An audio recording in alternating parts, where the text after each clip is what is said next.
जी हाँ, आपको सुन के बहुत अजीब लग रहा होगा, लेकिन ऐसा ही हो चुका है, होने वाला है आने वाले एपिसोड में। ये सब कैसे होता है तो मैं आपको बताती हूँ। लास्ट एपिसोड में मैंने आप सबको बता ही दिया था कि किस तरीके से, चालाकी से, धोखेबाजी से उर्वी ने गोलू की सारी शक्तियाँ जो है वो ले ली थी और अपने चोटी में उसे समा लिया था।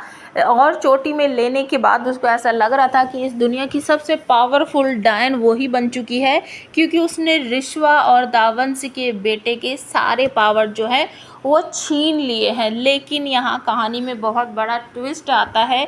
वो पावर लेने के बाद भी गोलू को सोचती है कि शायद उसके पास कोई पावर नहीं है, लेकिन गोलू के पास भी पावर है, वो अपनी रक्षा कर सकता है। और उर्वी डायन, जब उसे ऐसा लगता है कि मैं शक्तिशाली हूँ, और वो गोलू को अपनी तरफ खींचती है और अपनी चोटी में गोलू को पकड़कर बांध लेती है, जकड़ लेती है, तो गोलू उससे अपने आप को छुड़वा लेता है। और अचानक से उर्वी जो है वो बेहोश होकर गिर पड़ती है सोफे पर, क्योंकि उसने इतनी सारी पावर जो है रिश्वा के बेटे की वो अपने अंदर ग्रहण की है। तो उसकी वजह से वो इतना ज़्यादा पावर हैंडल नहीं कर पाती है। गोलू का पावर सिर्फ गोलू ही हैंडल कर सकता है।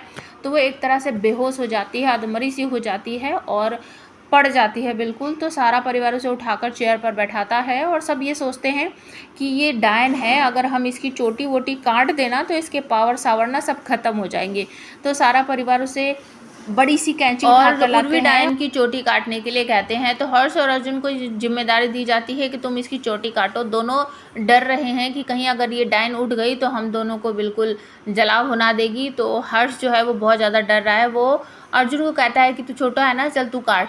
तो अर्जुन डर रहा है कि मैं नहीं काटूंगा, क्या पता इसमें बहुत सारा पावर हो, इसे टच करते ही और मुझे भी कुछ हो जाए, इस तरीके से वो कह रहा है। तो जैसे ही वो टच करता है बड़ी सी कैंची से डायन की चोटी में, तो उसको बहुत ज़्यादा करंट लगता है और वो दूर पड़ता है जाकर। और सब देखकर डर जाते हैं कि भले ही ये डायन अभी बेहोश है, लेकिन इसकी जो चोटी है उसमें पावर है और ये चोटी अपनी रक्षा खुद ही कर रही है।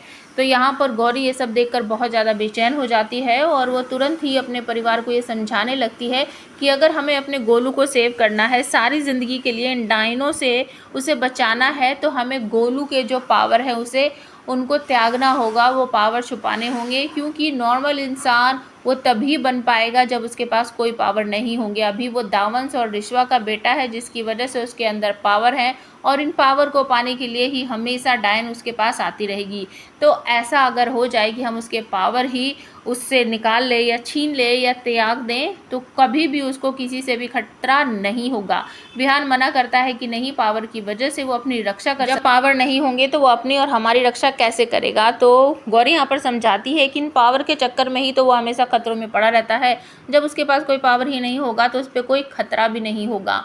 अब घर वाले इस बात को लेकर बिल्कुल भी राजी नहीं है कि गोलू के पावर जो है उससे छीन लिए जाएं। तो आप हमें कमेंट करके बताओ, क्या गौरी की इस बात से कोई सहमत होगा और जो गोलू के पावर है क्या वो उससे छीन लिए जाएंगे, त्याग कर दिए जाएंगे नानी के द्वारा? आप हमें कमेंट करके ज़रूर बताना। और दूसरी तरफ सबके सब लोग जो हैं वो उर्वी डायन को उठाकर एक गड्ढा बनाकर उसके अंदर गाड़ देते हैं और सोचते हैं कि कम से कम ये इसकी मिट्टी के नीचे दबी रहेगी तो हो सकता है कि ये यहीं दबी रह जाए। लेकिन ऐसा बिल्कुल भी नहीं होने वाला है। उर्वी डायन जो है वो उस मिट्टी के गड्ढे में से निकलकर बाहर आ जाएगी और आते ही वो घर वालों पर और गोलू पर फिर से हमला करती हुई आप सबको दिखाई दे सकती है।